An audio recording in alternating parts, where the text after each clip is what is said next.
Okay, just a moment.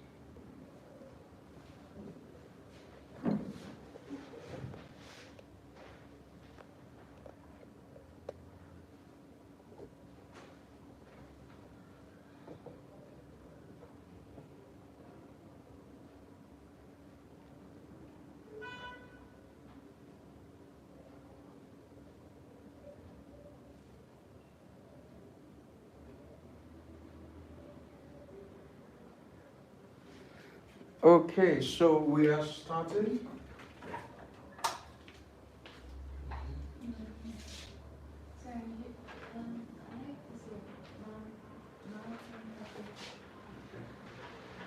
Before then, so that I'll give you all of these provisions. Hmm?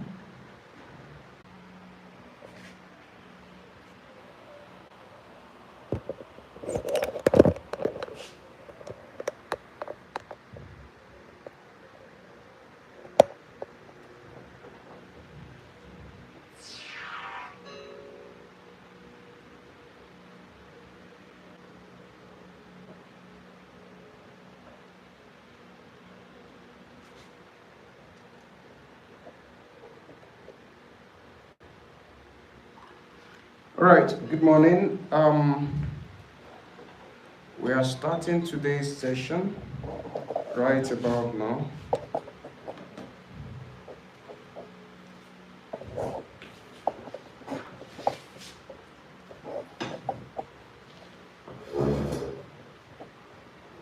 Okay.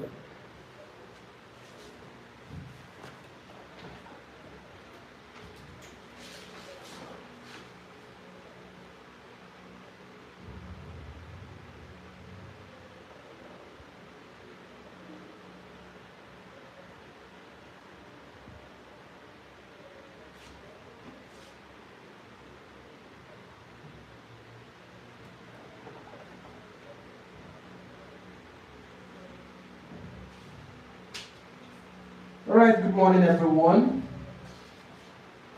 Today we are looking at the listening test. The listening test is the aspect of the IELTS test that assesses your ability to listen to a native English speaker and provide information based on what you are able to hear. The listening test has 40 questions that you are to answer. And each question carries 1 mark. And the listening test lasts for 40 minutes. And of course, there are 4 sections. So when you are listening, you are expected to do 3 things at the same time. You are meant to read, you are expected to listen, and of course, you have to write. So these 3 things you are meant to do when you are having your listening test. If you fail to do any of these guys, you will definitely miss answers. So how does it work? First, you read instructions, read the questions, then wait for the audio to begin. When the audio begins, while you are listening to the audio, you are also meant to be reading alongside. So while you are reading and you are listening to the audio, when you hear your answer, you must write. So but if you fail to do any of these, certainly you will miss some answers. Okay, now in listening test, you are expected to show 101% concentration in listening test. Do not allow anything to bother your mind as such that you begin to think about it or you drift away in thought. If you do that, before you return back to join the listening test, some answers or important information may have passed you by. And the risk of not concentrating is when you realize that you've missed certain answers, you would want to actually think of what can be used to fill in those areas. And unconsciously, you might lose concentration again to think of what to write. And when you are thinking of what to write, the audio keeps playing. And while that audio is playing, your mind is elsewhere trying to think of what is best to fill in those areas you missed. And while you are doing that, you are missing more answers or information. So, the listening test requires you to show off 101% concentration. Please, you don't have an option than to give this whole concentration. Now, the listening test. When you are carrying out your listening test, as a non-native English speaker, you are meant to have you are meant to face or encounter certain things. Some of those things would be the pace of the audio or speaker. This has to do with how fast or slow it is. Then you are looking at the accent of the speaker. You are looking at the pronunciation of the speaker or the audio, and you are also looking at the enunciation.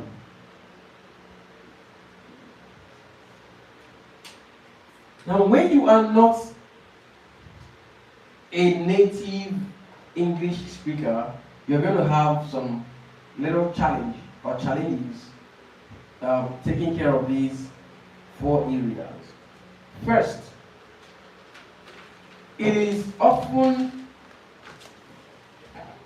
talked about or complained by a lot of test takers that whenever it is a female voice, they find it slightly difficult to handle because of the clarity of the voice, because of the level of accent of the voice or the person or the speaker, because of the pace of the speaker, and of course the pronunciation and enunciations.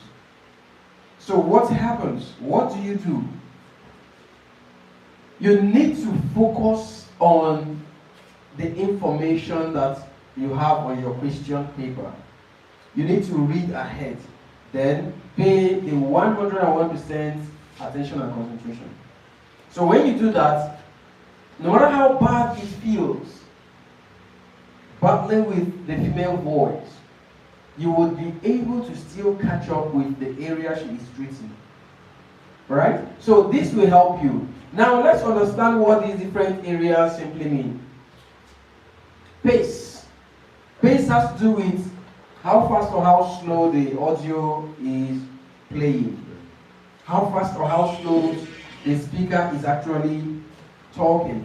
So when the pace is slow, it is easier for a non-native English speaker to manage. But when it's fast, it becomes a little bit of a challenge for a non-native English speaker to handle. So this will require you to practice very hard, very well, very wide to meet up with all of these with the pace. Because the more you practice, the better you get with catching up with the pace. Right? Then, people who are engrossed in foreign films or movies or foreign documentaries, those who do so much of Netflix, those who do a lot of cartoons, they don't have so much, a lot of challenge when it comes to pace because they are already used to it. They already have mastered the skill of actually following up with the pace of the speaker when they are going through their movies or when they are listening to their music or songs and all that. But people or test takers who are non-native English speakers who dwell solely and strictly on their native home movies and content, they are primarily into that. So they find it a little bit of a challenge to manage with the foreign or the original or native English speaker. Now let's look at accent. Accent is a natural thing for a native English speaker. It's not something they try to just fabricate. It is something that is inborn. It is something that they experience, or that people just get to experience when they are talking. They don't even know that such accent exists because it is something they do by default. So, for a non-native English speaker, there is a little bit of a hassle to actually catch up with the accent of a native English speaker. You get to hear, "Hi, how are you doing today? I don't understand what you're saying," and all that, and blah, blah, blah, blah, blah. That's the accent. They don't do it just because they are enjoying it. It is default. It is just their own way. Right? So, the best way to manage and overcome this particular quality of a native speaker is practicing over time. Having a lot of practices, engaging in a lot of practices. So that will help you to also get used to their accent.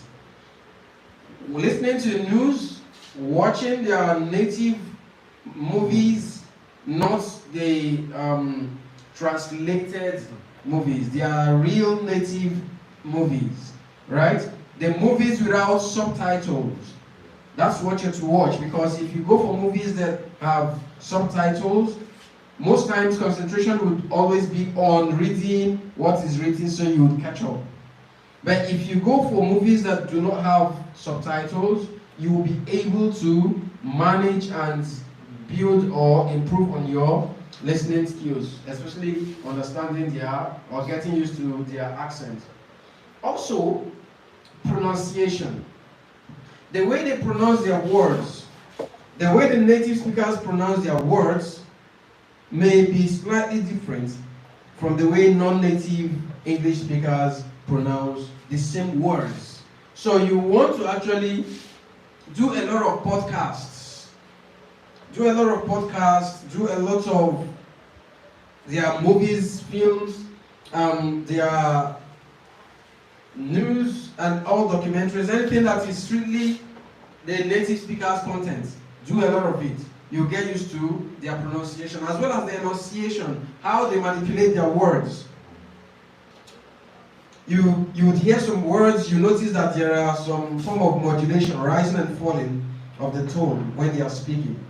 So you want to actually get used to these, because that's what will help you to know the real word that is being pronounced, because when you're doing your listening, correct spellings actually matter a lot.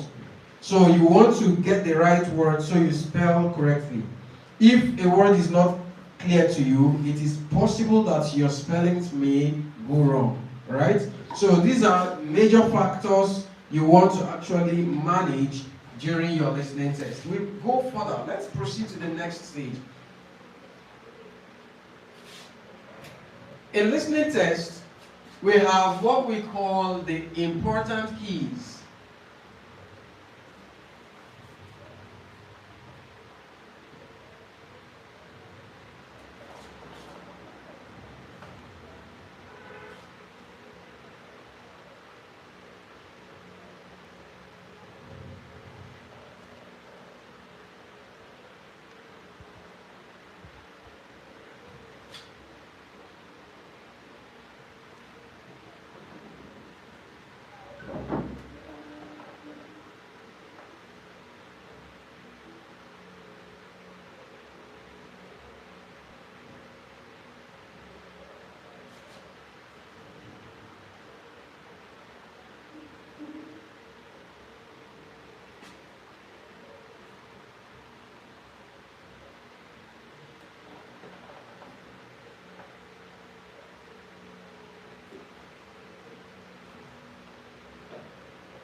Okay, so right here on the board we have the important keys that you are advised very strongly to apply when you are taking on your listening test.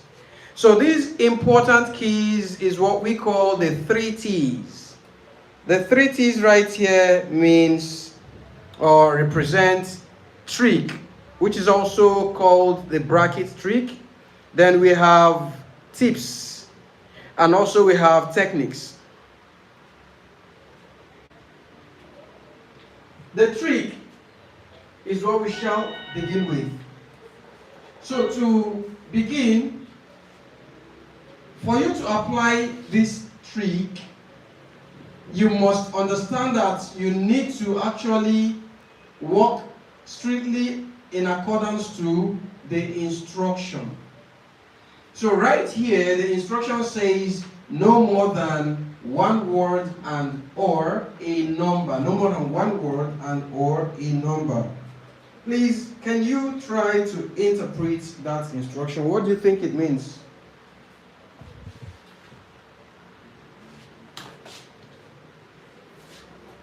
No, sir, you can see it, sir. Okay, in my understanding, making a sentence that will not be more than one word. Or possibly you can use a number or you can use word. A sentence in IELTS listening test, you don't make sentence as answers. It could, what you are to write, the number of words you are to write as answer is usually written at every section. So it is important to read instruction before you begin. Now, right here, it's quite crystal clear. What you are required to do is written. This is how your answer should come. Here says no more than one word and or a number. No more than one word and or a number. What it simply means is your answer to any question that falls under this category, under this section, your answer can be just one word answer. It can be one word and a number. It can be just a number without a word. That's what this instruction means.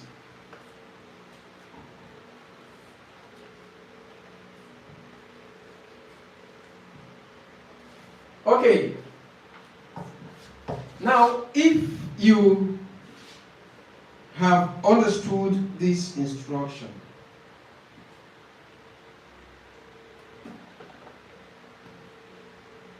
what you are supposed to watch very carefully when writing your answer is do not write more than 2 words.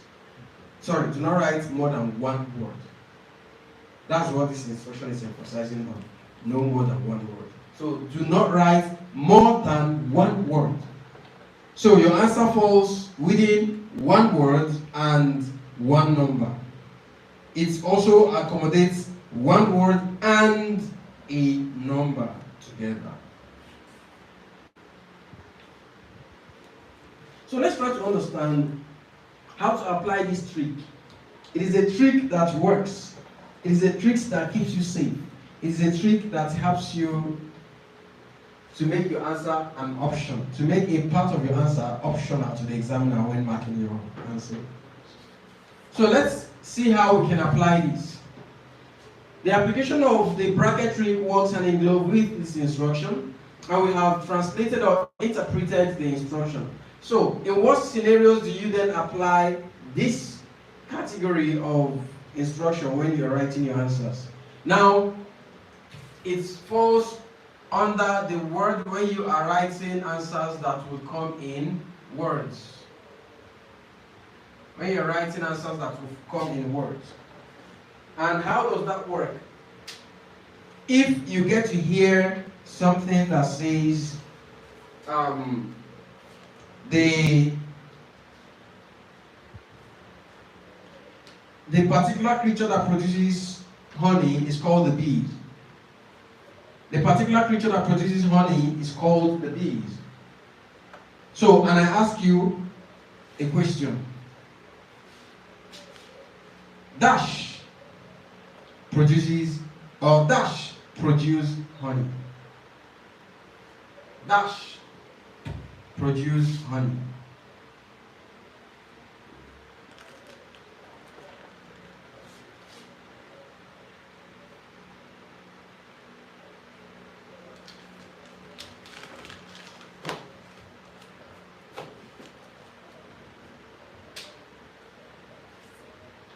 What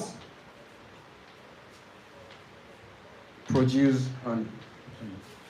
Pardon? B. Bee. Bee produce honey.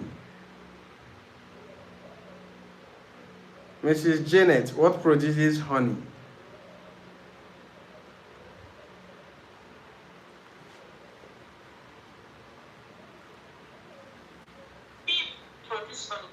Bee produces honey. So when you write bee produce honey, this answer is actually incorrect.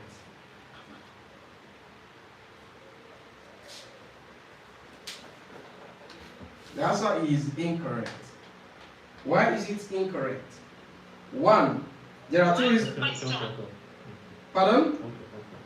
Bees. What is the question? The same question I asked you. What produce honey? Bees. Okay. So if you write bee produce honey, it's incorrect. One, because grammatically, Yes. this is incorrect. Okay. Then, secondly, you need to apply the bracket trick to play safe. So grammatically, why is this incorrect? Because this word here, this verb here, is in a plural form. When you are looking at the subject here, look at it. Be is singular.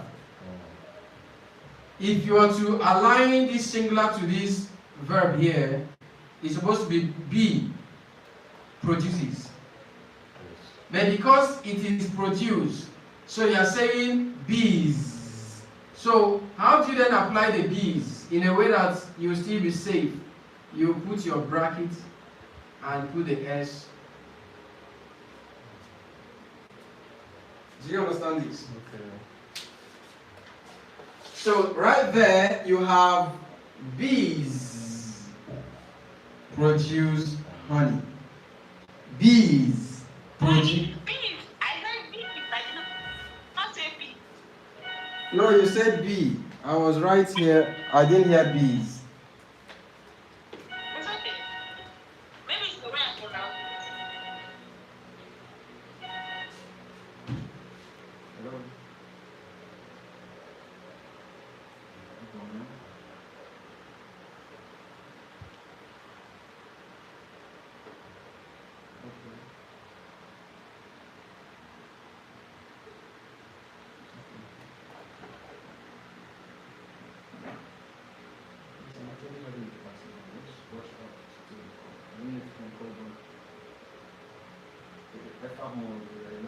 Block D47. D47.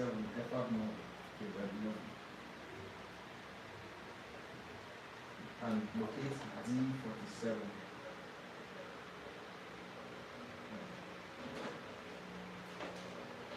Okay, so what we have right there on the board is when you write your B, it is nice to put the plural form in bracket just to play safe in case the examiner wants the plural form of the word. If they want the plural form of the word and you have the S in bracket, you are safe and it should be acknowledged and marked correct.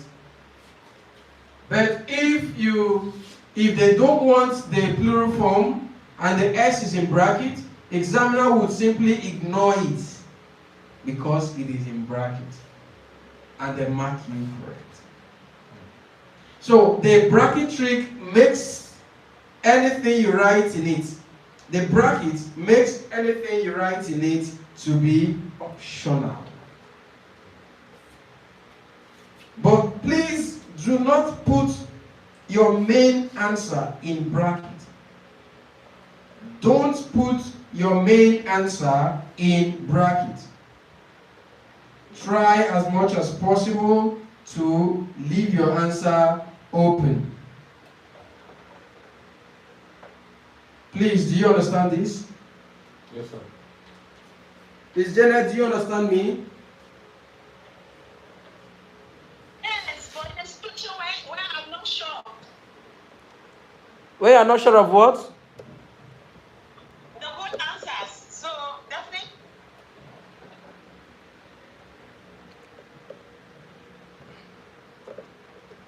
I didn't get you, please.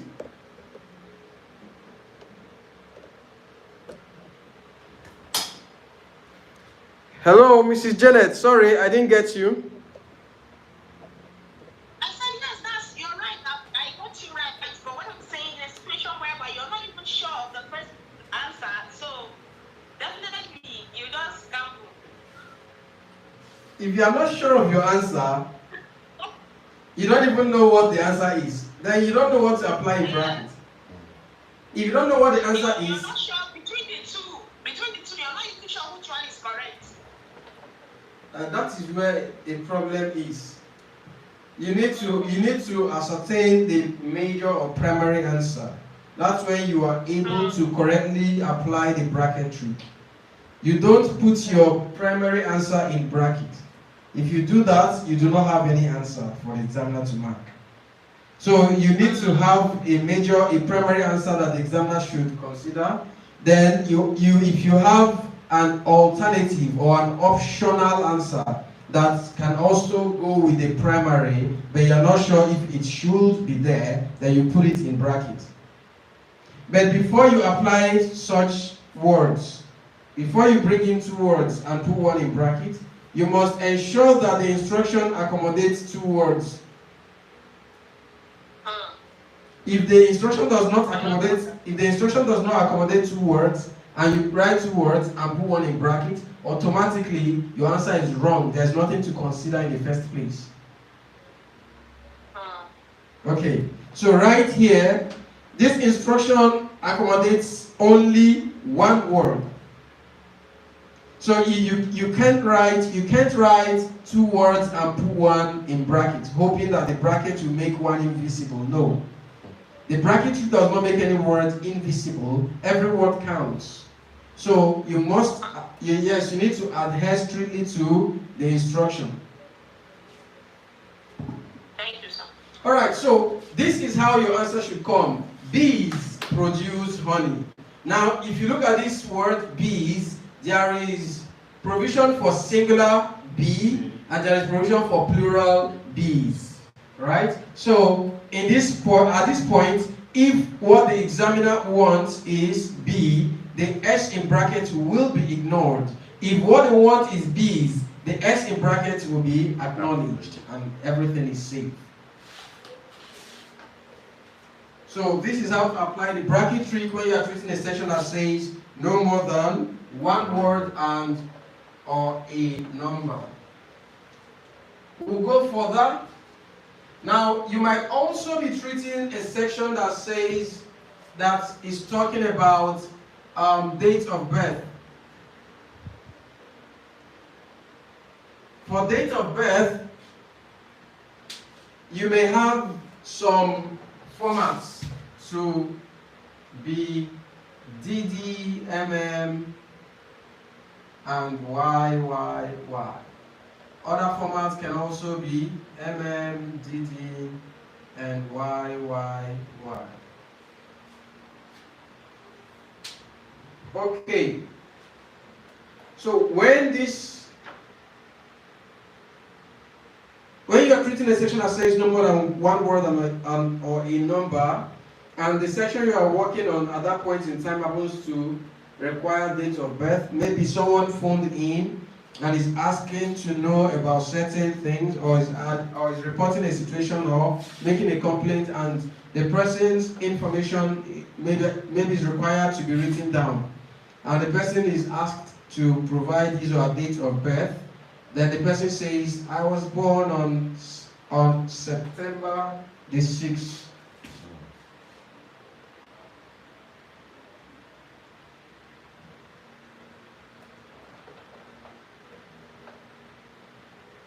September the 6th. Now, if this is what the person said, Mrs. Janet, can we, or is this answer correct based on what the person has given? I was born on September the 6th. Is this correct?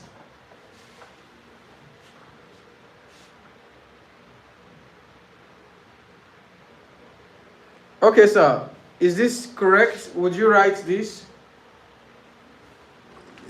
I won't write because I was thinking that if it must go this way, It's not correct. September 6th. September 6th. But since there is day there, 6 TH. September 6th. Okay.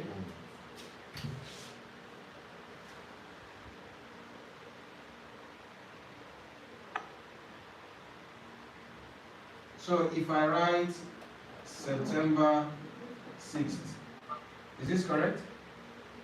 yes, sir. September 6th. Is this correct? Yes, sir. Is it Janet? Is this correct? I'm trying to zoom the. I just. No, September. The way you wrote it is correct. All you need is the TH. The way I wrote what? September. Yes. September 6th. Okay, you want it in this format of date of birth? I just wrote this and I'm seeking your opinion if it is correct written that way. It is correct written September the 6th. It is also correct written the way you did it up.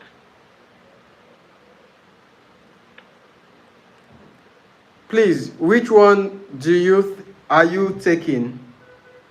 Is it September the 6th. September the 6th? The 6th. Okay, September the 6th. So I'm to add TH to the 6th. Yes. Okay. Now at this point, this answer is wrong. This answer is also incorrect.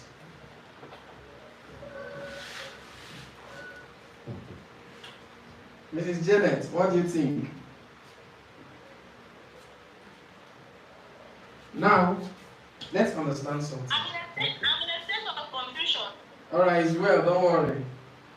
Nobody is confused. Now, why is this incorrect? Because instruction says no more than one word and a number. I have 1, 2. Oh, that's why I made a mistake. I didn't see the instruction.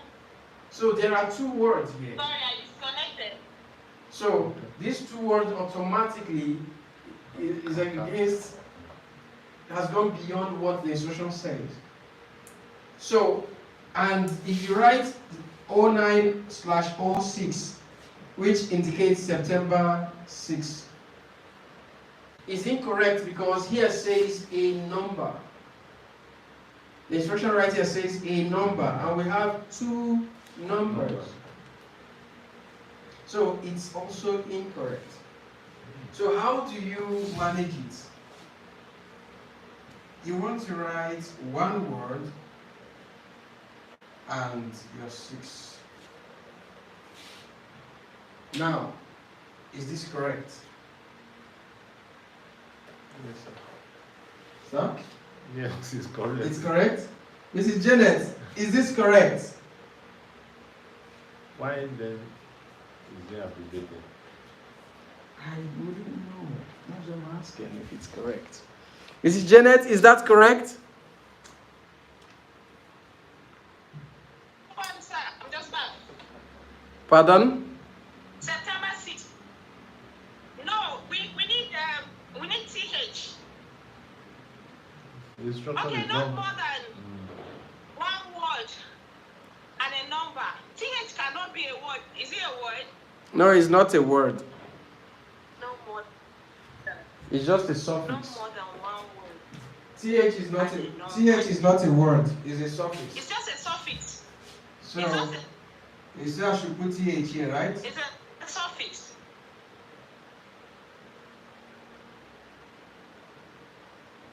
Yes, sir. So is it correct now?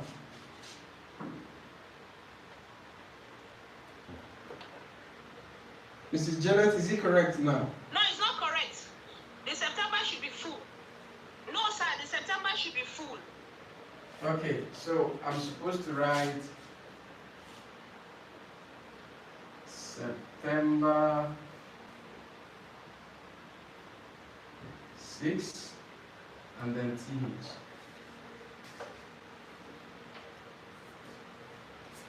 Okay, now if he writes this, it's going to be wrong because what you have written is not even an English word to begin with.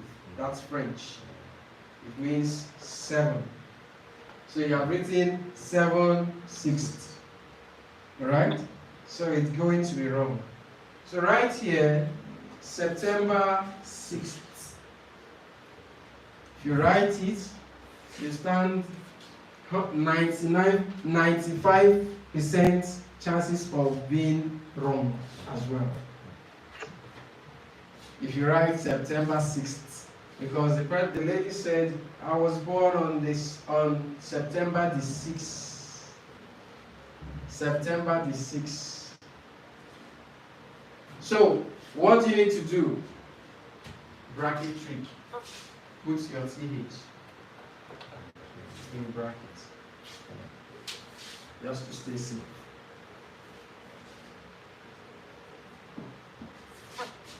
Wow. Do we understand? But if you bracket it, you're good to go. Yes. Just in case they don't need the TH. You leave it in bracket. Option. Yes, it makes it optional. Right? So that's the way to go and also stay safe. Right? So this is how to write it. Sometimes it could be 10th of September. 10th of September. So what you do is you write your 10, put TH in bracket, then write September. Don't write of. Because if you write of September, you are creating 2 words. Do you understand? So you write your 10 in digits, in figure, then put your TH in bracket, then write your September. Every word you're to write in IELTS has to be written in full. Do not abbreviate any word or any answer. Okay?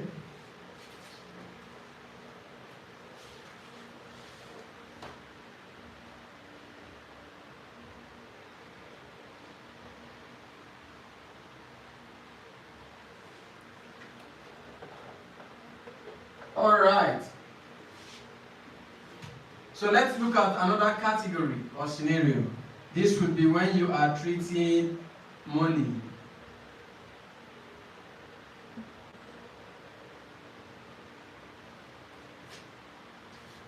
When you are treating money, there are usually 3 popular currencies.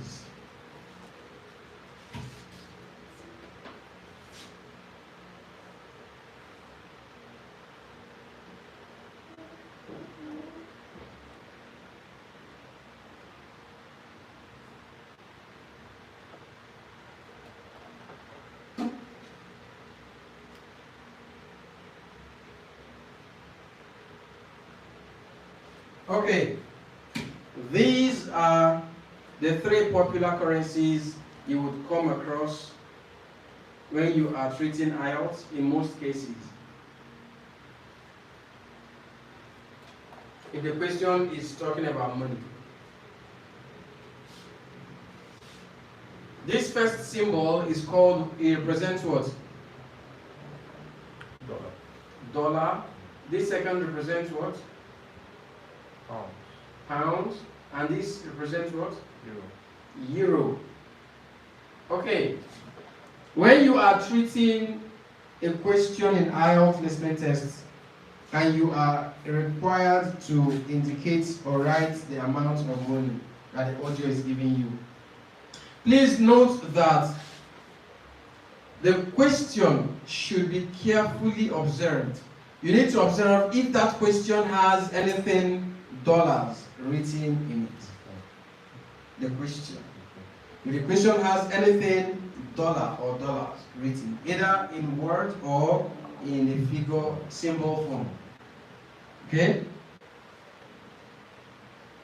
Now, if there is dollar, whether word or in a symbol form, you do not need to write dollar as part of your answer. Don't write it on your answer sheet. If not, it will make that your answer incorrect. Do you understand? Let's say, for instance, your question says,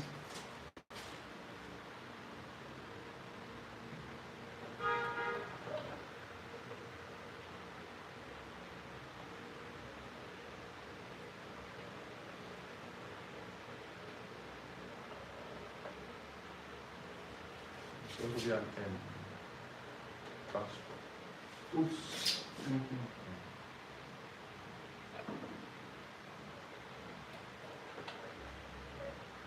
Okay, right here, if the question comes this way, transport fare, and you see something like this, and you see, maybe one comes here. That one means question one. So you're writing your answer, whatever you hear should be written as question one. Then, transport fare, dollar symbol, and you hear something like $75.15. $75.15. How do we write $75.15? Can you direct? You are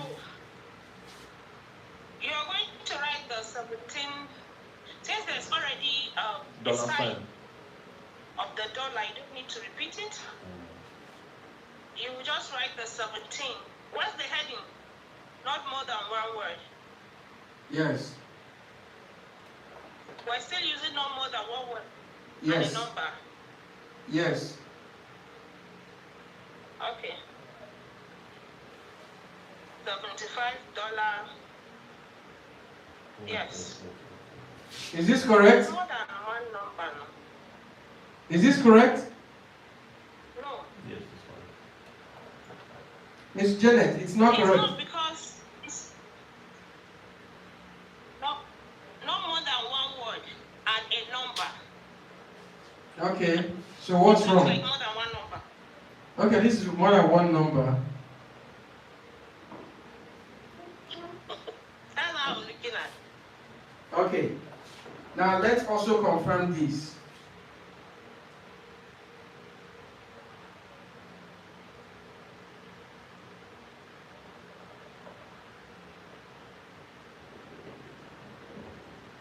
How many numbers do we have here? Mrs. Janet? Okay, it's correct. No, it does. This is not the answer to my question.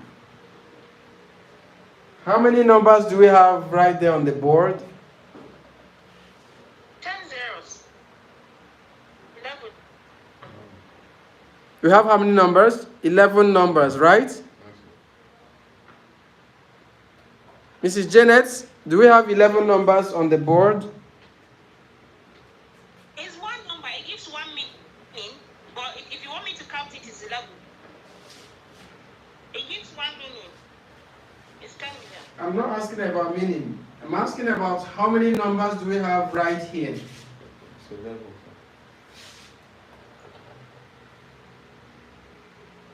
It's 11. 11 numbers. Fine.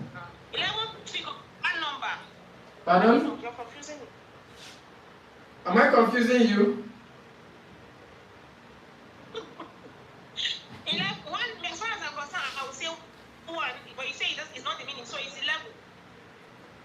11 what? 11 numbers.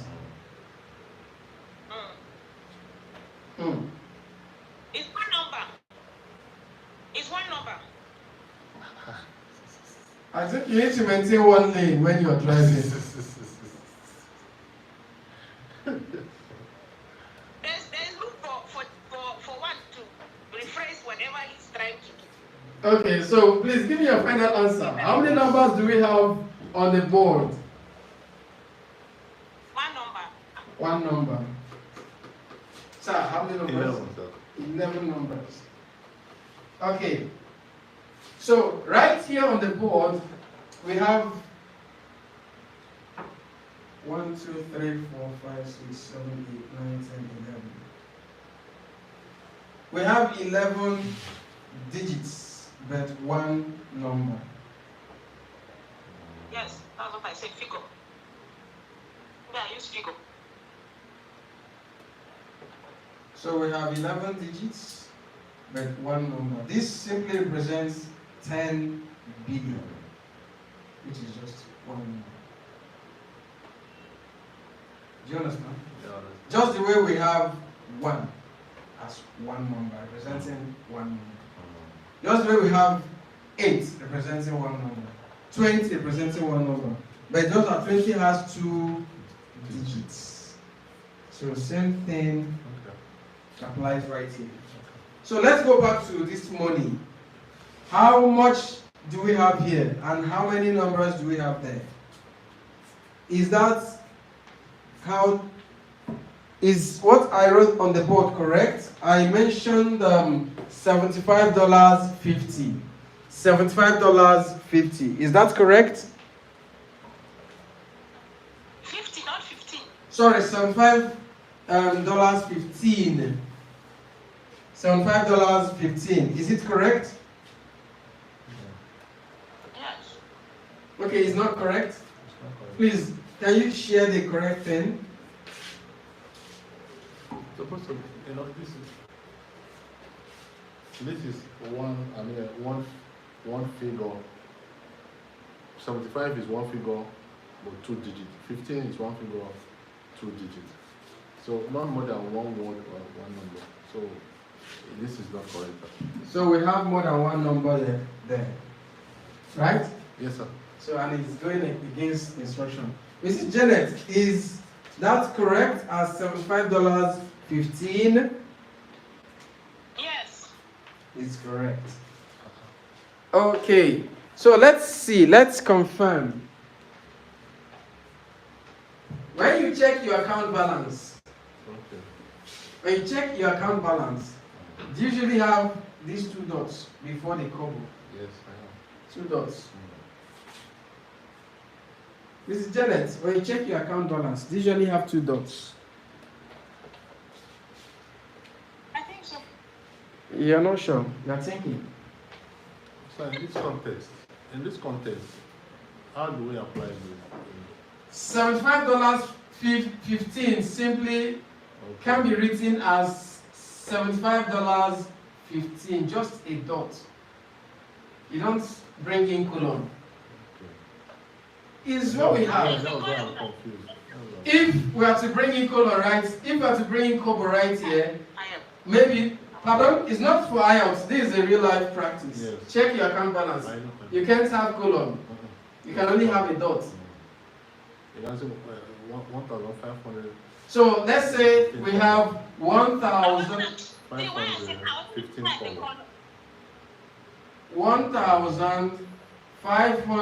1,525 naira 15 kobo. This is how it appears on your account. So when you're writing in IELTS, when you are to write money, please do not use colon, just use your dot. Do we understand? I understand, sir. Mrs. Janet, do you understand? Yes, sir. Okay, so now, I said you have to check your question paper. That particular part of the question that requires you to write amount. If it has something like this, this is the dollar symbol. When you're writing your answer, when the audio says the answer and you hear it, when you're writing it, this is the only thing you are going to write. For instance, $75.15. You're not meant to write on your answer sheet and include dollar symbol. Don't do this. This will make your answer incorrect. Why is it so? This is because the question already has the dollar symbol. So you are meant to provide information that is not on the question paper. So this is not on the question paper. So it's assumed that you want to fill in the space. So if you write it again, it simply means you are repeating another symbol. Please, do you understand? Yeah, I understand. So that would be what we call tautology, repetition. So when you're writing anything, especially listening and reading tests, do not include a part or any information that is already written on your question paper. As a test taker, your duty is to provide the information that you cannot find on the question paper. Now, there are some other questions that would come, and within the sentence, it would write dollar in words. Dollar will be written in word. That is after the dash. Maybe after the dash. So when dollar is written this way, there won't be the symbol version.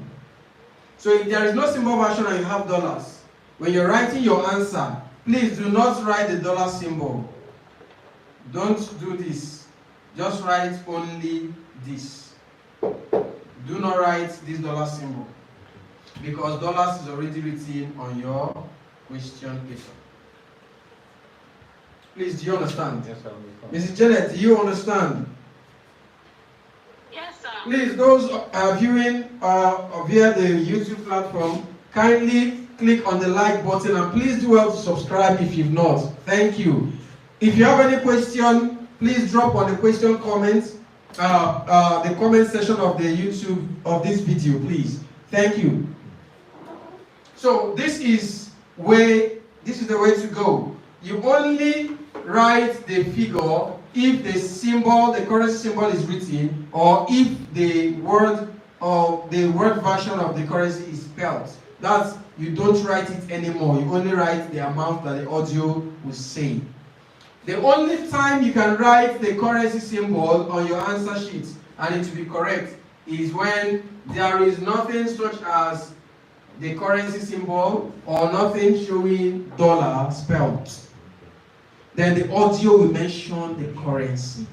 That is when you can write it on your answer sheet. And when you write it this way, for instance, please remember the bracket trick. Please, is this clear to us? Is it Janet? Is it clear? Yes, sir. That's the only time you can bring in the currency symbol. When it is not written on your question paper, whether in the symbol form or in the spelled version, you can then write it on your answer, but please remember to put it in bracket. Okay, now let's proceed. If you are treating a question that talks about, if you are treating a question that has to do with time, let's see how much we are familiar with time.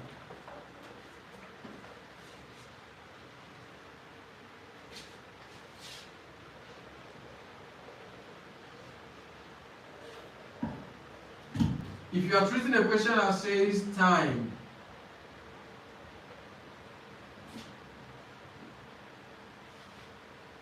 and you have something like this,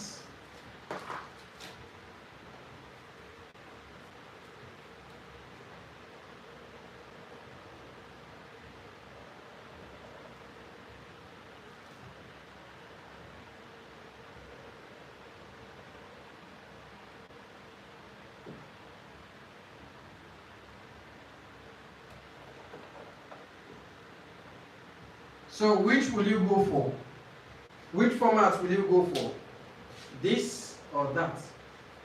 As in, will you go for this format that has colon, or will you go for this format that has dot? The one that has column. Colon. Okay. Mrs. Janet, which will you go for? The time that has the colon or the time that has just a dot? Column. Colon. All right. Now, you are correct, but it is not what we need. This is what you need. And that's what you should write when you are treating time.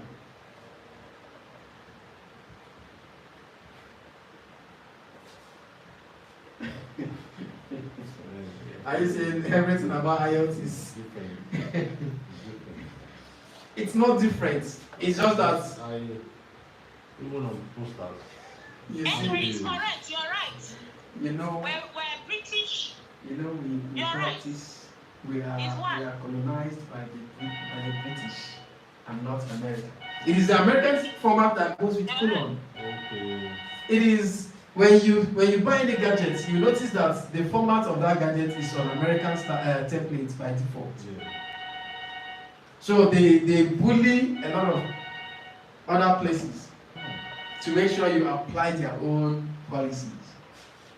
Alright, so right here, this is what you have to do because you are taking on a British exam. And this is a British format. Right? So, now let me also ask, between 9.20 and 09.20, what do you think is the difference? Is there any difference between the two?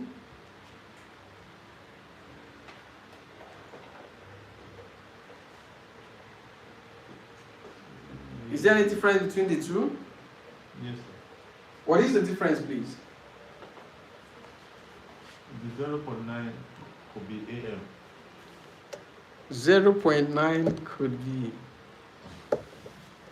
AM. Yes, you are. I think you are correct. I don't know what I'm meant to say that I'm correct. The 0.9 could be AM. No, 9 point. Then 9.20 could be Yeah. PM. I don't know. What's the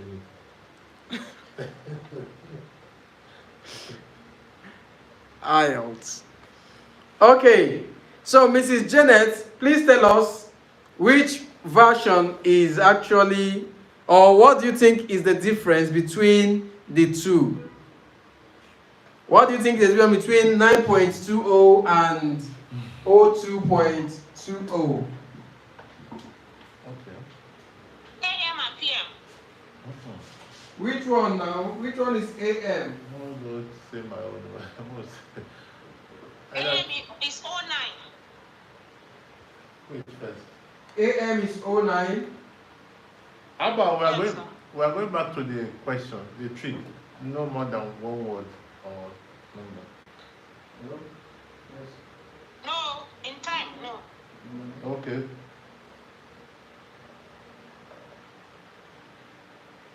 Even if we are still within the range. Can I call you back? I'm having a session now. Let's rush that.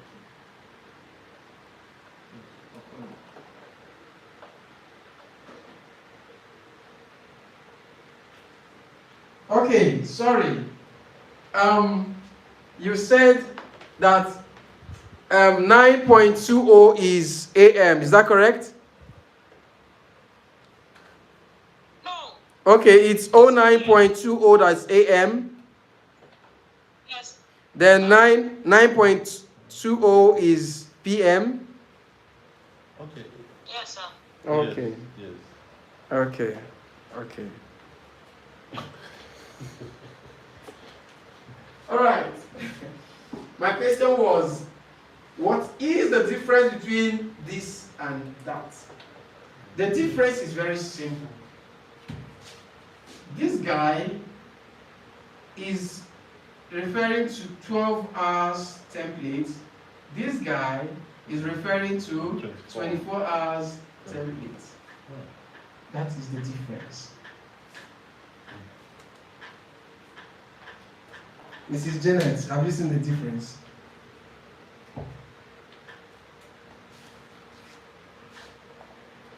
Now, when you have noticed the difference, now it is time to ask you the second question. The second question is, what time of the day is this? And what time of the day is this? Mrs. Janet, let's say ladies first. Okay. The first one is Please, what time of the day is 9.20 and what time of the day is 09.20?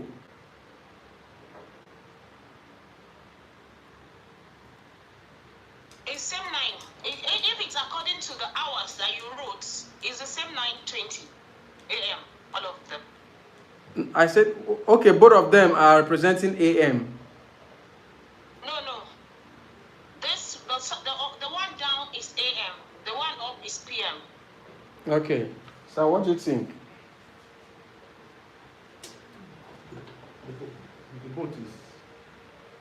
the boat is AM.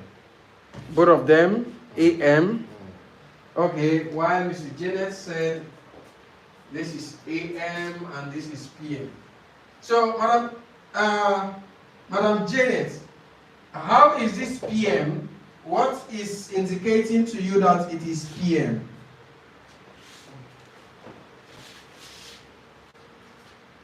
In a 12 hours digit. Mm-hmm. How do you write 9 a.m.?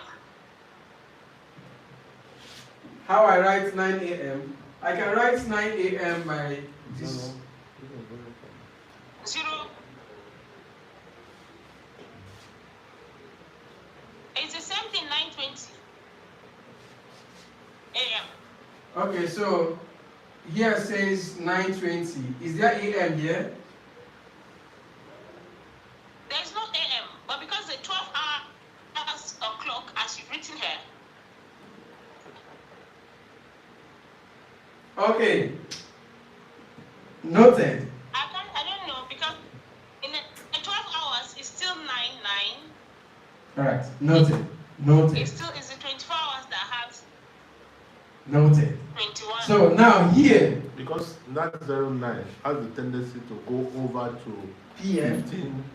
Okay, here, right? 12, 15, Yeah. 13, yeah. Oh, yeah. Okay, for this guy, what is the The is the point that makes it AM for you, Mrs. Janet? And because it's written PM in 24 hours is 21, it's not 9. Okay, for PM it's going to be 21 o'clock. All right, that's correct. So this one is very correct. Yes, your reason is very correct. But for this one, that's not correct. Because 9:20 a.m., if it is evening, you still get 9:20. But the difference will now be, there will be 9:20 a.m. and there can also be 9:20 AM and PM. p.m. Do you understand? But I want to say Okay, this. so You said what, Mrs. Janet? I've answered it. You said you I've could. answered this same question. Ah, okay. I didn't hear it. okay, so as it stands now, this particular one. I said Is 9:20 it AM could be or- morning and evening in 12 hours. Could be AM, could be PM. Ah, we didn't hear when you said that. We were only hearing AM. Okay, so I 9. said it. Okay. All right.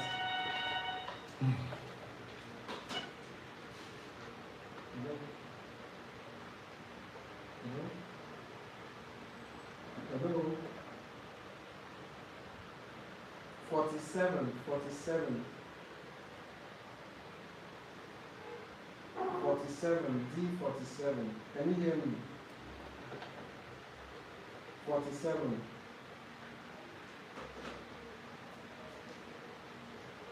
Okay. So, sir, you were trying to ask a question. Yeah, my question is that. So how do we is it the two now? Are they AM or PM? Which? What I said before was that. Okay, you said they are both AM. Yes. This is AM, correct? Okay. But this is not AM, this is not PM. But it can be AM, it can be PM. Okay. The only way we will know the time of the day is when this AM and PM are indicated. Okay. When it comes this way, you know that automatically it is AM. When it has PM, you know that automatically it is PM. Do you understand? Yes, sir. But when it appears this way, You can't. you can't say for sure that it is AM. That's why I was Okay. telling her it's fine. Okay, so now when you are taking on your listening test and you hear or on your question paper, it is possible that your question that requires time may have schedule.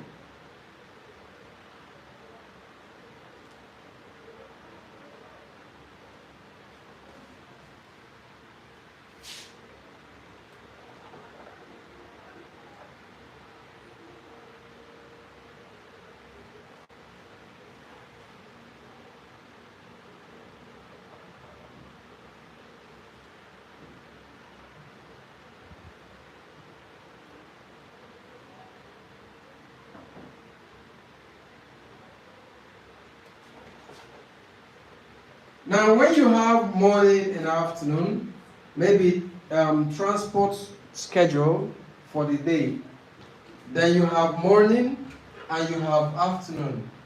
Then for the morning section, if you are given the time, maybe you hear something like, to meet up with the first train that departs in the morning, you are advised to arrive at exactly 7 o'clock.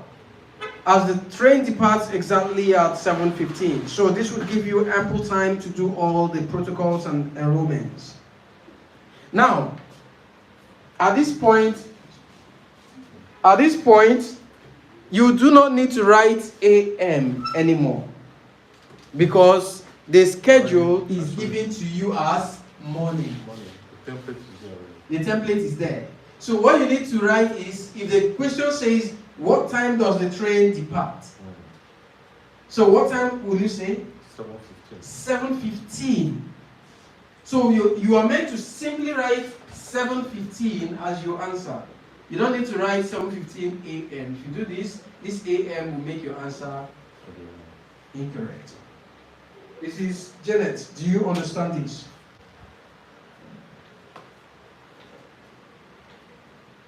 Yes, sir. Okay.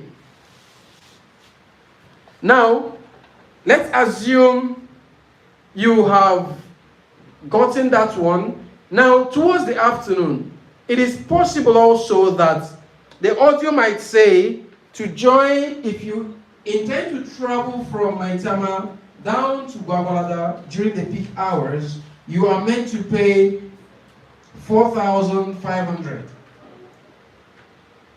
4,500.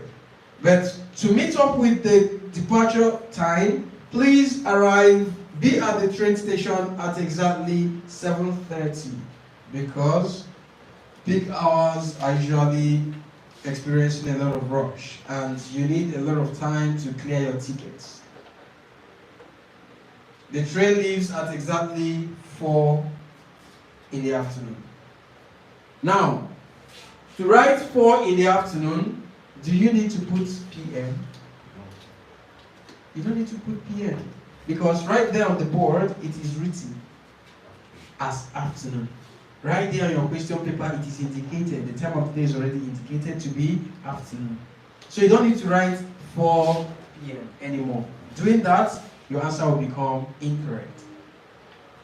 So the only situation where you can indicate the time of the day by adding either AM or PM is when there is nothing showing the time of the day or when there is nothing indicating AM or PM on the question. That's when you can hear the time and put your AM or PM. Remember to leave it in bracket.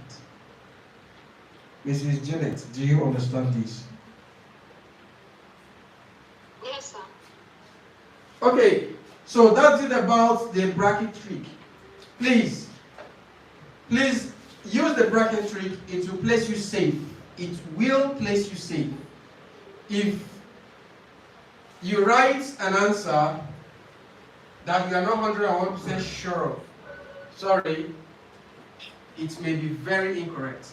But when you write an answer and you leave a part of it in brackets, it will help you to stay safe, right? So it makes that additional to be optional to the examiner.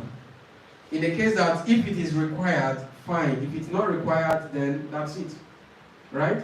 So let's proceed to the next category of instruction. If an instruction says no more than 2 words and or a number, no more than 2 words and or a number, what does this mean? How do we interpret this instruction? If a question says no more than 2 words and or a number, how do we interpret the instruction? So how can you interpret this? Sorry, okay, not more than. No more than 2 words and or a number. Okay, 2 words or 2 words and a number, or a number. The answer can be 2 words and a number. The answer can be a number. Yes, sir. Okay. Mrs. Janet, please interpret that instruction. If an instruction says no more than 2 words and or a number, how can you interpret it? Because it is very key for your answers to be correct under that section.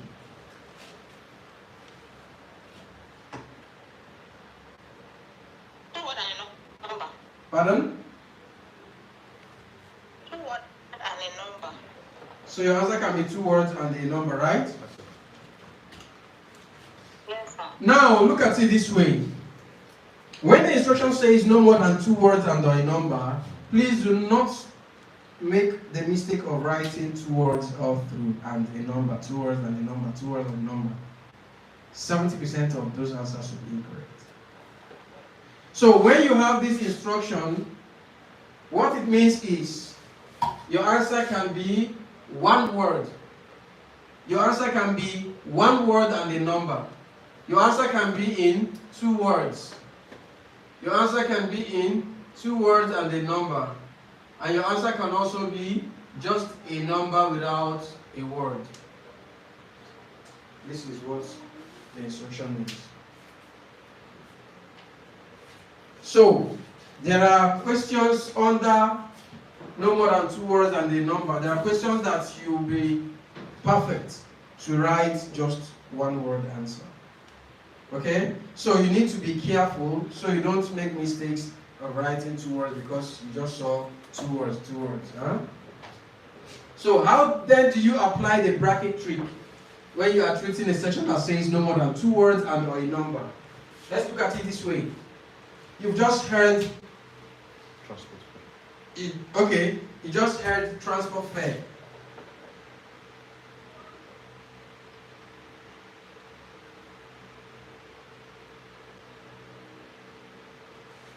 Transport fare is a 2-word answer, perfect.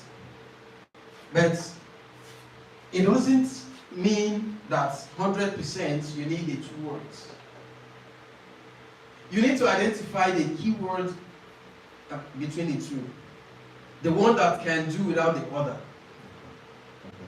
So, in this case, transport can go away if you don't want it. Fare simply means transport fare.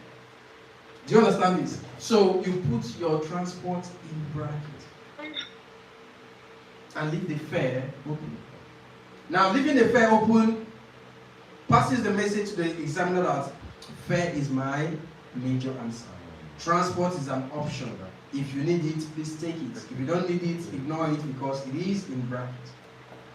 But if you write transport and fare without the bracket, of course, it still conforms with the instruction 2 words, right? But if what the IELTS examiners need is just fare, and you know transport fare, you are incorrect. Please, do you understand? Mrs. Janet, do you understand? Yes, but in a situation whereby it says one word and there's transport fare, are you putting the transport fare together? Or does that mean it's one word? Because transport fare is 2 words. Good. So transport fare is 2 words. So you cannot put transport fare as one number. It's not possible. So if it says one word, there's no way these two can even come in the first place, because automatically your answer will be incorrect. So you have to go for just the fare. Okay. Can even add another example. Take for example, listening test. You can put it listening test. You can put it listening in bracket. But what it means is that you're writing a test. Yes, but it's very specific to the listening. Test can be general. Test can be general, but it's very specific, because IELTS, for instance, has 4 areas. Oh my God. So you have to be careful. They won't give you such questions. Oh, okay. Right? Because you just end up shooting yourself in the foot. Okay, so this is one example of a 2-word answer. Another example might be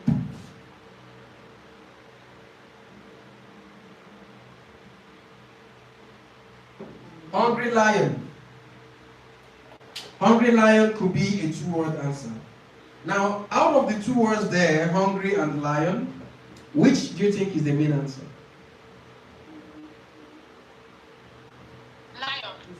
Lion?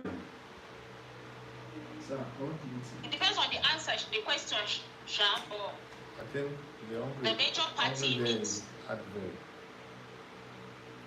The hungry is and... Adverb. Okay, so let's understand how this thing goes. When you have these 2-word answers, yes, the 2 females actually gave me the correct answers. Mrs. Janet and Madam behind you. Here, hungry lion. You need to look at the question quite alright, yes. Right? But in this case, lion, hungry and lion. Hungry right here is an adjective describing the lion. Then lion is a noun. It's the name of an animal, right?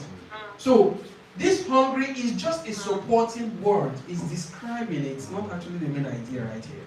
So you can choose to leave this hungry in bracket and leave the lion open. That's how to apply the bracket. Okay? In such question, the noun is usually the answer. Yes, in most cases. Except if the question. In most cases. In most cases. Okay, so this is how to apply the bracket trick around no more than 2 words and or a number. Okay? So let's go to the last category of instructions that you come across when you are treating your listening test. That would be no more than 3 words and or a number. No more than 3 words and or a number. How can we interpret this? Mrs. Janet, can you interpret this instruction? No more than 3 words and or a number. What does it mean? Yeah. 3 words and a number. It means your answer should be in 3 words and a number. Is that correct? You agree with them? Yes, sir. Madam, do you agree with them? When you say no more than 3 words, could the words be lesser than 3? Could be less than 3 and a number? Could be 3 or just a number? It just says no more than 3 words and or a number. So the emphasis is don't exceed 3 words. That's the emphasis. So it could be 2, it could be 1, it could be just It's a 3 number as words. well. 3 words. The emphasis is do not exceed 3 words. But the interpretation of this is that your answer can be 1 word. Your answer can be 1 word and a number. Yes. It can be 2 words. It can be 2 words and a number. It can be 3 words. It's 3 words and a number. It can be 3 words and a number. It could also be just a number without a word. Please, instruction is very important in IELTS. This is one of the major reasons people fail IELTS. They actually get to hear answers, but they add words that are not supposed to come in. I was marking your mock test. You got a lot of answers, but you were writing more than required. Huh? I'll be done with your mock exam answers today. I'll send to them. So it was instruction that dropped a lot of your mark. So many. Mrs. Janet, I also have marked your answers. No, don't mark that one. I have marked it. You need to work. You need to work hard. What did you say? You need to work hard. I said I'll call you privately. I said I don't even want you to talk about it.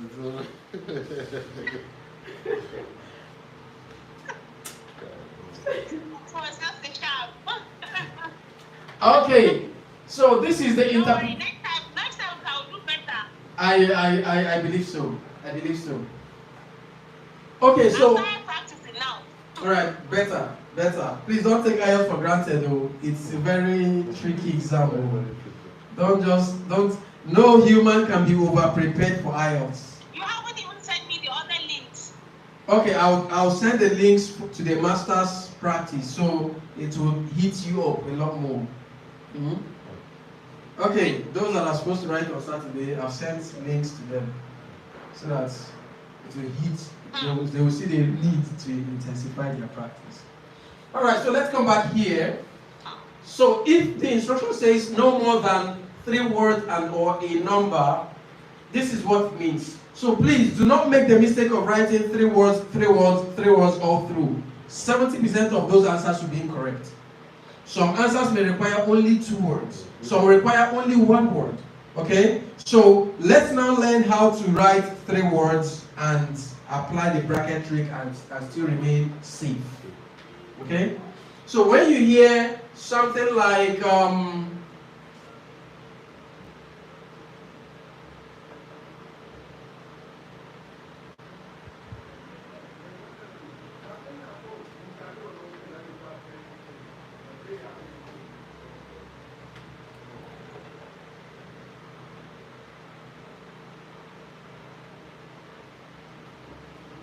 brilliant rough rider. Brilliant rough rider. Now, when you're taking on your listening test and it's talking about riding or riders, maybe people who engage in lots of different crazy and risky, dangerous riding activities, and then there is a particular one that survived the accident that so many others could not, and he was thought to be the brilliant rough rider. So in this situation, it is possible that the 3 words may be required. It is also possible that only 2 words may be required. It is as well possible that just a word may be needed. So what do? You want to identify what each of these words represent. Now, brilliant is an adjective, right? Rough could also be an adjective, right? Rider, who is a rider, is also a noun, right? A noun of maybe some form of action or activity or profession or career or something. So we're leaving it as a noun. So in this case, brilliant is just an attribute. To who? Rider. Rough is also a quality or attribute. To who?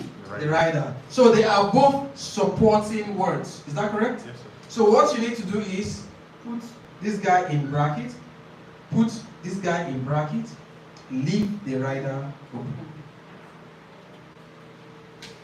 Right?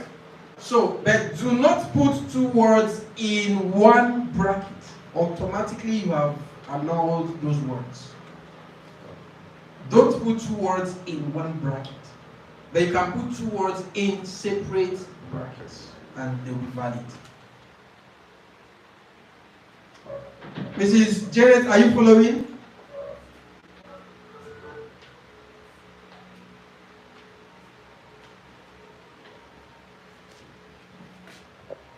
Okay, so why do we bring in the bracket trick at this point?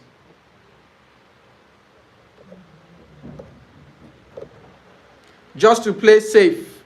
You need to play safe, because one thing that fails a lot of people is slight things, just very slight information that we are supposed to add, or things that we should not even bring in at all, and you bring them in. Just because of that, examiners will mark you down. So you just have to pay key attention to some of the things you should avoid and how to place them or make them stay safe for you, in a way that if they are needed, then examiners would acknowledge them. If they don't need them, of course, they'll be ignored, and then the correct thing there will be marked. So that's what we have to actually look at.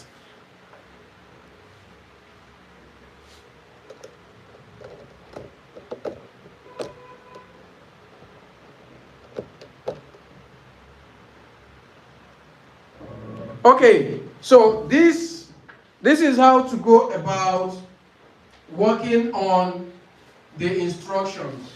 Please do not take instructions for granted, and do not assume that the same instruction that applies at the section A is what would apply for section B. It doesn't work that way.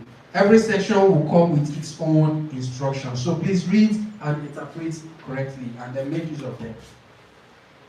So that's how to apply, that's how to go with the tricks. Now let's go straight to the second part, which is tips. Let's look at the tips in listening test. Please, you're going to write very quickly. Take down these tips. Tip number 1 during your listening test. Tip number 1 is read the instruction before starting any section. Tip number 1. Read the instruction before starting any section.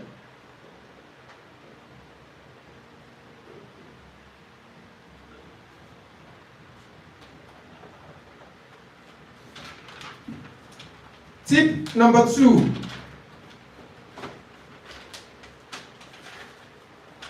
Identify the number of words stipulated in the instruction. Tip number 2. Identify the number of words stipulated in the instruction.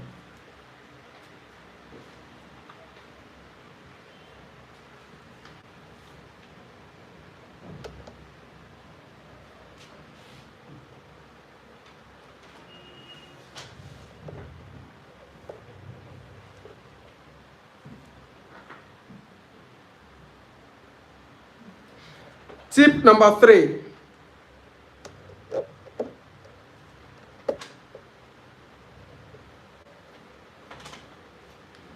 Read the questions before the audio begins to play. Read the questions before the audio begins to play.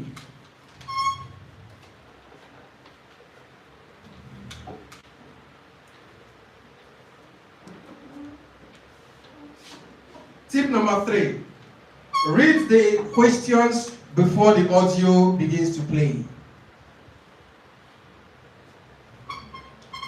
Tip number 4. Write your answers while the audio is playing.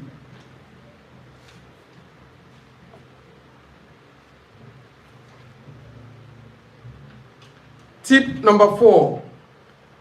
Write your answers while the audio is playing.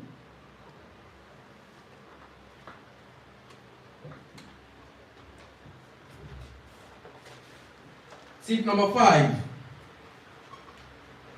Feel free to write up to 2 potential answers beside the question being treated.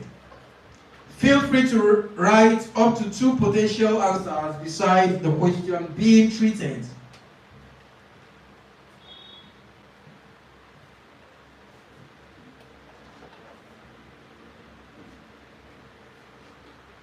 But ensure to transfer the most appropriate.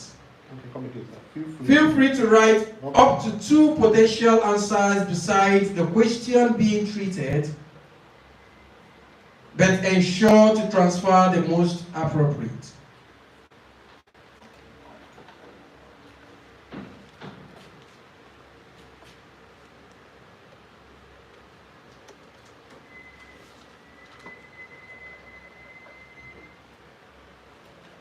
Is that taken? Yes.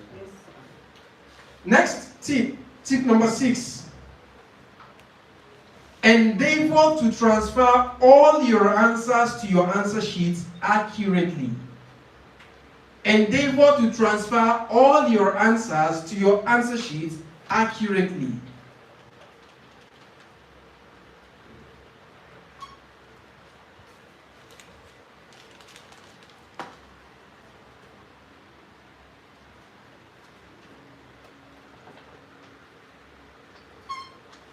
Tip number 7.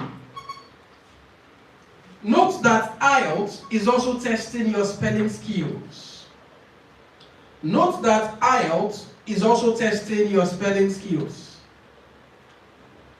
Note that IELTS is also testing your spelling skills. Therefore, always write all your answers in full and correctly. Therefore, always write all your answers in full and correctly.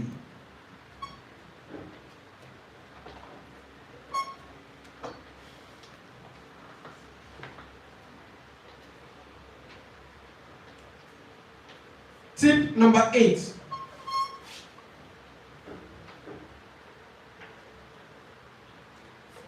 Do not pause your concentration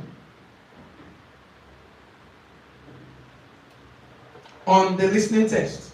Do not pause your concentration on the listening test in order to remember an answer missed.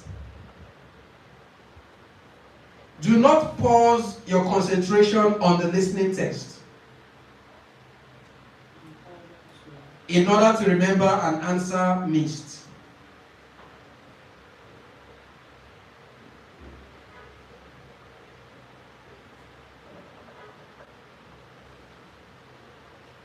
As this will make you miss even more answers.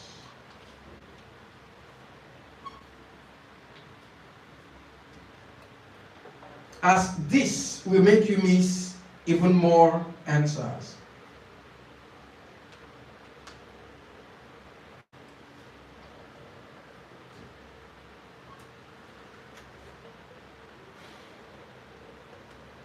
Tip number 9. Continue with the next question should you miss an answer while the audio is playing. Continue with the next question should you miss an answer while the audio is playing.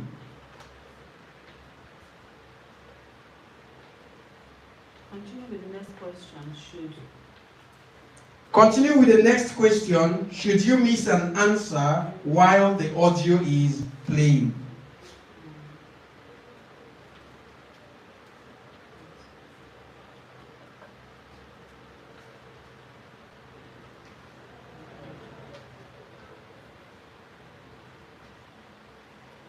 Tip number 10.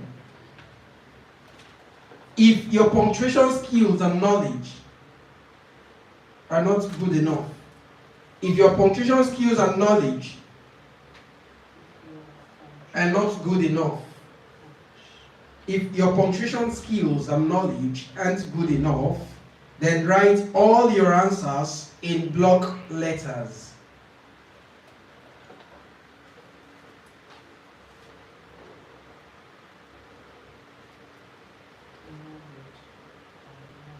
If your punctuation skills and knowledge aren't good enough, then write all your answers in block letters.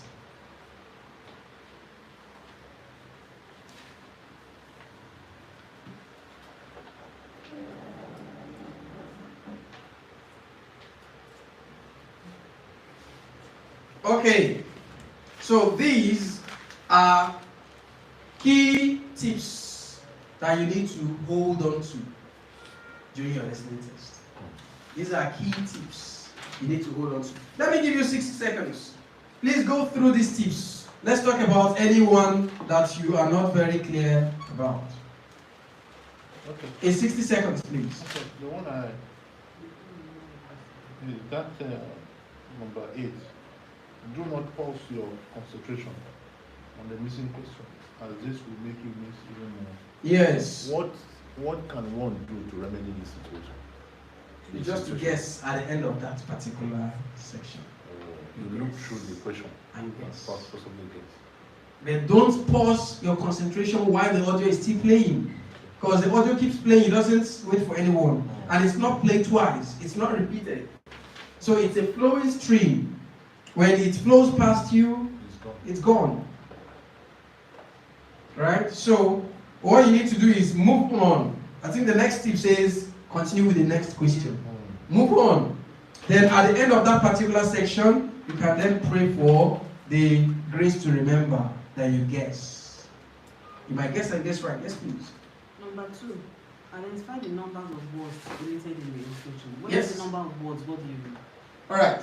Here it says 1 word or 2 words or 3 words. The number of words related in the instruction. Instruction. Okay. So if instruction says 2 words, some persons may be carried away, they will forget. So this instruction, this tip is telling you, you can write it boldly somewhere on that section. Are we allowed to write on question, Yes. on question paper? You have paid for it. By default, you're supposed to get a copy when you're going, right? But it's not released. So use your pencil and do what you need to do to help you ace your test in one sitting on that question paper. Okay.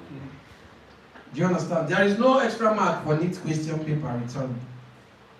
You don't get any mark for that. So you have to use it to perform well in your test. Right? So any other parts of the tips that you're not clear about?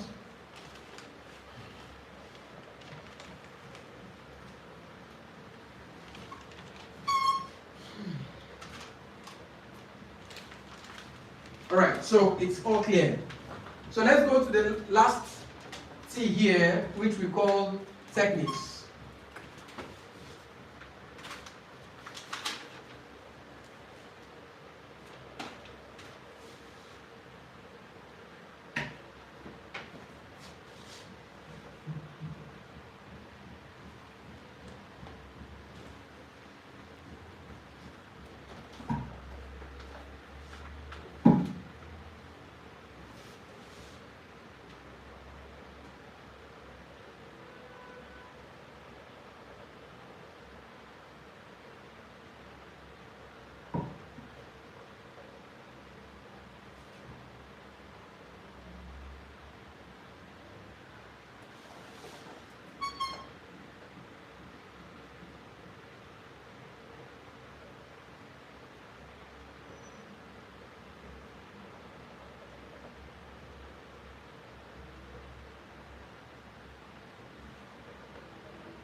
Okay, here we have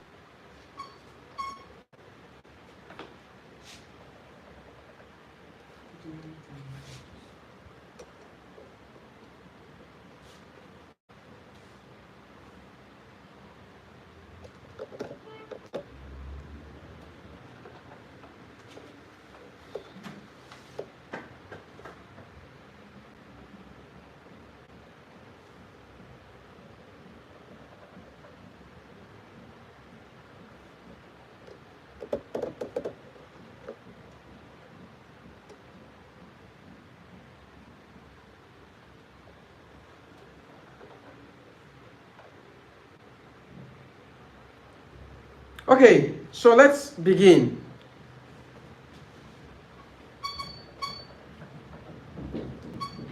In listening test, you're going to experience a high level of paraphrase. And it is the basic reason a lot of test takers during their listening test tend to be lost during the exercise. They don't, at some point, they don't even understand where the audio is treating during their listening exercise. It is because of paraphrase. Because the audio does not read the question on your question paper using the same words that you have read.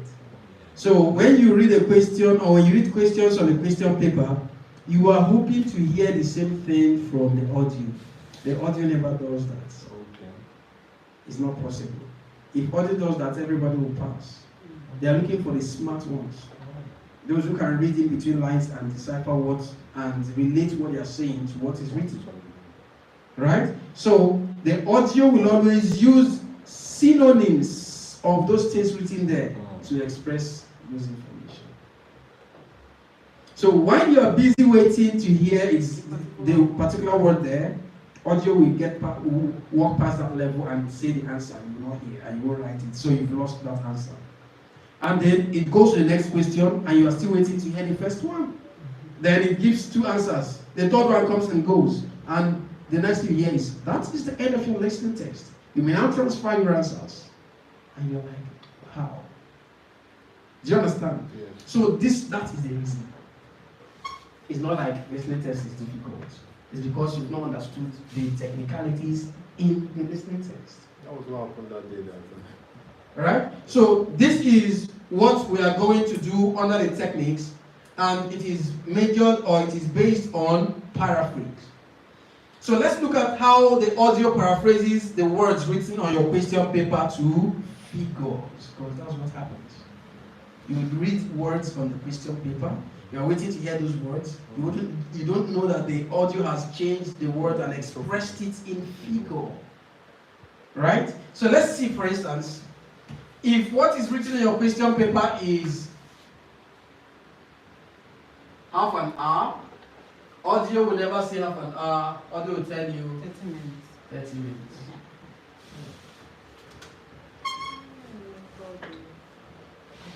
Do you understand this? If what is written in your question paper is audio will never say $1. Audio may just simply tell you 100 cents. 100 cents is equivalent to $1. So that is why the tip says read the questions before the audio begins to play. The reason is very simple. So you prepare your mind on the possible ways those words can be rephrased.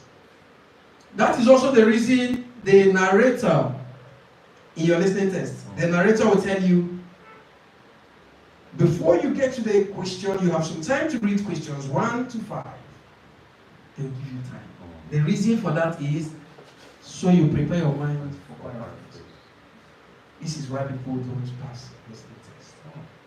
So when you are reading the questions, don't read the questions to put the questions in your head. It's not possible. Read the questions and identify the keywords in each question. That's what the audio will change, the keywords. Those are the things the audio would paraphrase. Right? So, words will be paraphrased to figures. Always. You can't run away from it. Figures can be. Figures, of course, will be paraphrased to words. When you have something that says every 7 days, of course, it will be expressed as what? Week. Simple. So don't expect every 7 days. It is not possible. Okay? When you see something that has to do with every 15 minutes, it is what?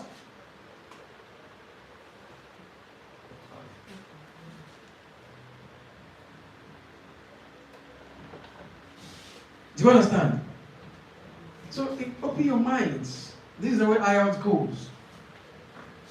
It's not, IELTS is not testing your English.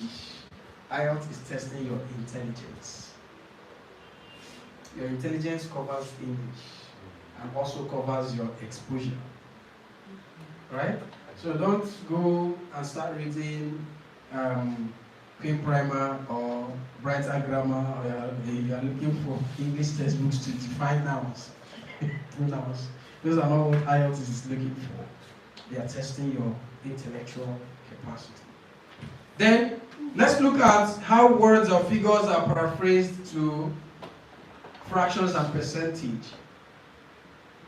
So, a quarter can be paraphrased to what? A word again. You can paraphrase a quarter to word again.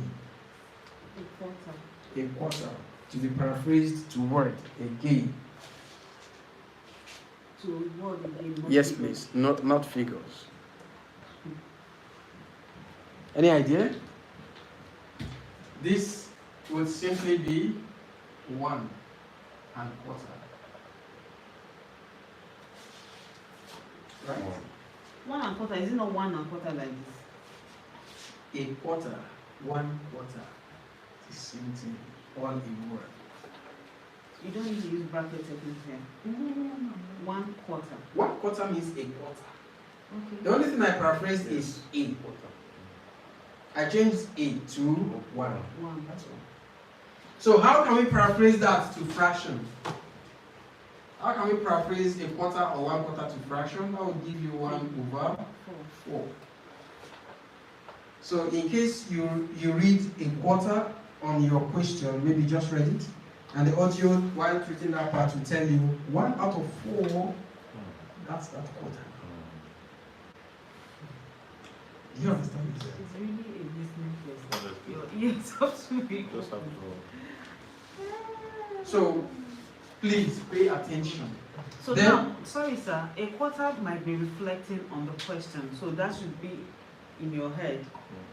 So you are saying a quarter in words on your question paper. So Prepare your mind that that's a quarter may not be read as a quarter by the audio. the audio might not say 1 over 4. 1 out of 4 1 out of 4. 4 Okay. of so and so was So when you used. hear such things, you just like, No, you don't write it. okay. What we are learning is how the audio plays around what is written before saying the answer. Possible ways. The ways audio plays around what is written before saying the answer. So when people hear the answer, they don't know that that's the answer because they are still waiting to hear what is Particular written. word that So they don't know. While they are waiting, their mind is that they are still playing, they've not started. Do you understand? So what we are learning now is, if what is written in your question is a quarter of the budget was used for dash. It was. Yes, a quarter of the budget was earmarked for dash. Audio will now say 1 out of the 4 fraction of the money has been earmarked to be used for capital projects. The answer is capital project. Do you understand? So you are waiting for a quarter and the audio has paraphrased it. So your interest will not be that they've started. Whereas they have started. Whereas the answer is about to be said. Right? So that's just what you want to pay attention to. So how else can we paraphrase 1 over 4 to percentage? 25%. That would give you 25%.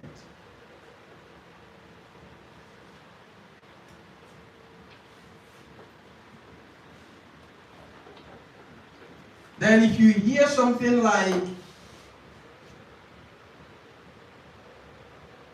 half of the entire situation, half of the entire whatever it is, how can half of the entire be paraphrased in fraction?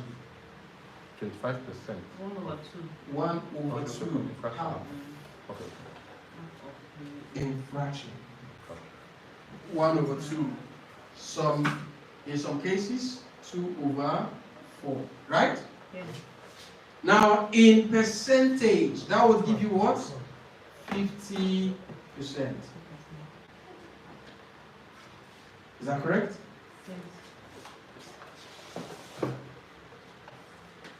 So these are ways the audio will play around what is written in your question. You need to prepare your mind. When you are given time to read, it's not because they just want you to read. It's because they want you to read and prepare your mind for possible paraphrases. You know, some people don't understand some of these things. When they are told to read, their mind is, let audio start first. I will just continue to go through it. So when the audio starts and they don't know that the audio has paraphrased the first question, the audio has said the answer, they are still waiting.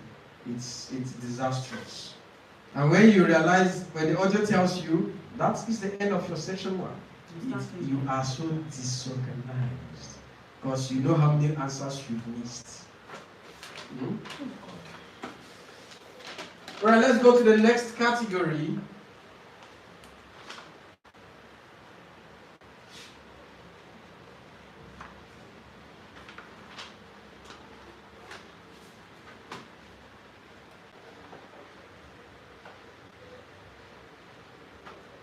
Let's look at how words or figures can be paraphrased to general terminologies.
Good morning. Good morning.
Susan, come in.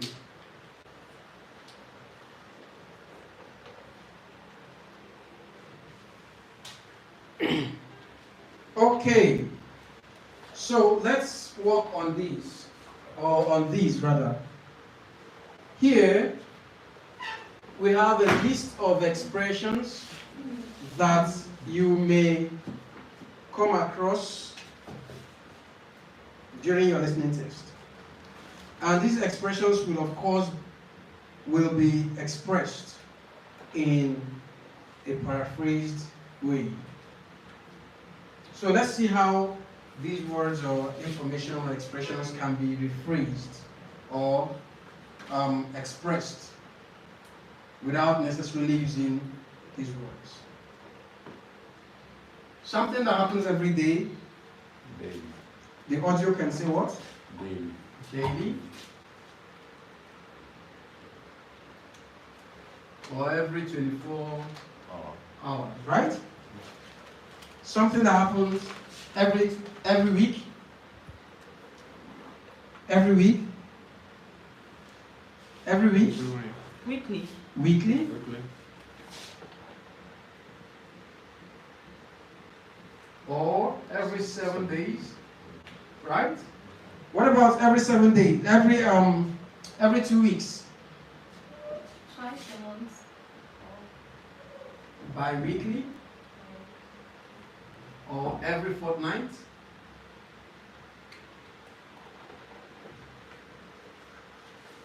Right? Something that happens every month can be expressed as what? Monthly. Monthly? Or 4 weeks?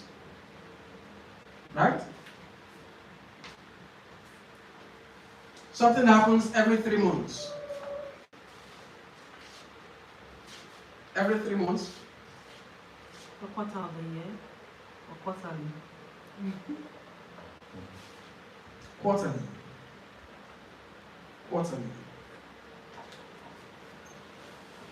What about something that happens every 6 months? Half a year. Half a year. Biannual. Biannual.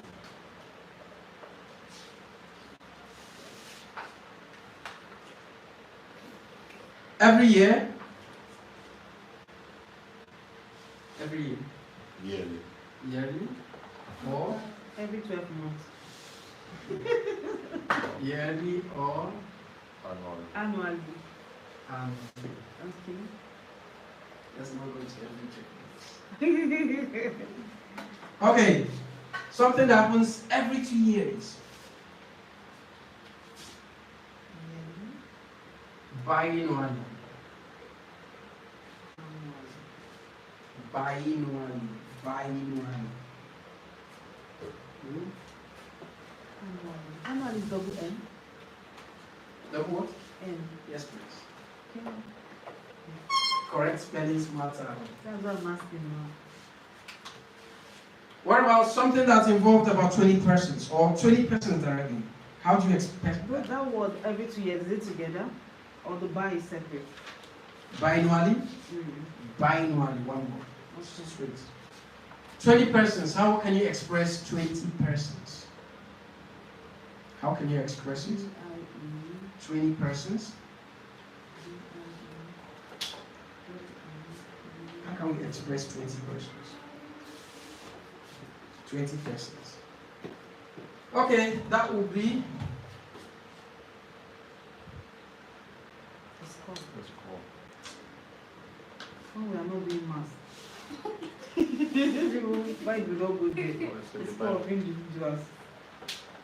20 persons. It's It's the Bible. cool. Hmm? It's in the Bible. No, it's not religion. Yeah, I know. Okay, I see maybe most of that in the Bible. yeah. Its core is, according to Bible, its core is around 35 years or 30 years. No, it's 20. Still 20? Yeah, three score. Okay, three scores, Around 60 four years. score. Okay, Mm. 3 scores and a half. Those That's kind of allotted terminology, to human, abi? And that's religion. But this is IELTS. IELTS has nothing to do with your religion. It's none of their business. Yeah. Where I normally go. But in mathematics too, it's called. It's also yes. Its score is 20, fine, yeah, that's correct. Okay, almost 25. How can you express that? Almost 25.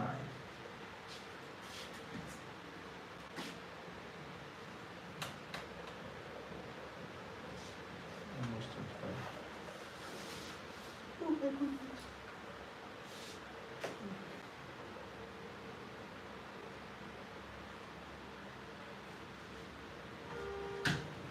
About 2 dozens.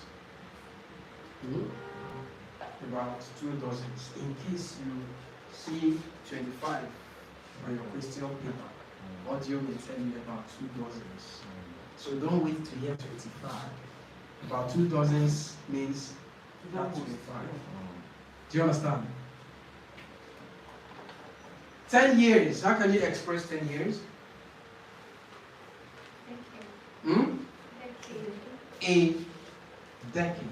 10 years. A decade. Oh, I know why you remember this one, huh? Okay, 25 years anniversary. How do you express that? 25 years anniversary. Should be Silver Jubilee. Is it no longer in book? Silver Jubilee. How do you express 50 years anniversary? Golden Jubilee.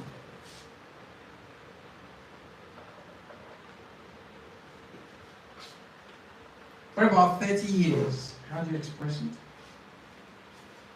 30 years. 3 decades. How do we express 100 years? 100 decades? Century. Huh? A century. A century. IELTS. A century. What about 1,000 years?